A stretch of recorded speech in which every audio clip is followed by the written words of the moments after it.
لكن محدش بيرد عليا، والناس في مصر في كل الشوارع ماشيين بيحاولوا يساعدوني ويقولوا انت فين يا محمود؟ انت فين يا جهاد؟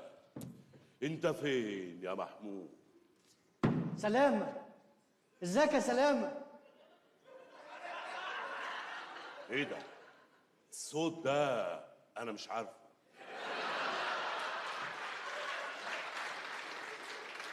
مين؟ أنا محمود يا سلامة. محمود؟ وانا ايش عرفني انك محمود؟ مش بتشتغلني ولا حاجه. حسس.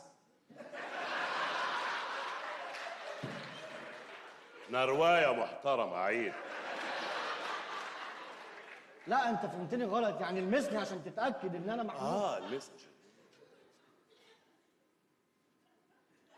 نفس الحبر من نفس الحبارة. محمود، يا أخيرا لقيتك يا محمود. كبرت يا محمود، كبرت. وإيه اللي في وشك ده يا ابني؟ شنب. كبرت وبقيت تلزق يا ابني، ما شاء الله.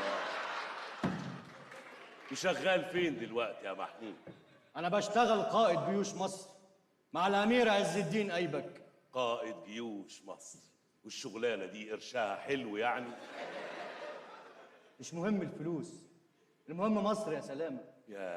يا محمود، انت عارف من ساعة ما بعتك انت وجهاد وانا ماشي في كل شوارع مصر يا محمود،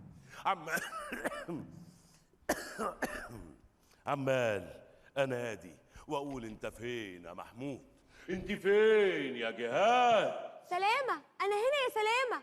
ودايما اسمع التهيؤات. لا مش تهيؤات، انده تاني. انت فين يا محمود؟ يا عم انت لقيتني انا، نادي عليا هي. انت فين يا جهاد؟ يا سلامة أنا هنا يا سلامة. اهو سامع اللي انا سمعته؟ ايوه. طب شايف اللي انا مش شايفه؟ ايوه. يا سلامة أنت ما بتبصليش ليه يا سلامة؟ بصلي. اعمى. يا سلامة بصلي، يا سلامة ما بتبصليش ليه يا سلامة؟ احمى. يا سلامة بصلي، يا سلامة ما بتبصليش ليه؟ بس بصلي حرام عليك يقول يا لك سلامة. اعمى يا هبله، اعمى. أيوة يعني ما ينفعش بتبصليش. ابص. ما بتبصليش ليه يعني؟ مش فاهمة.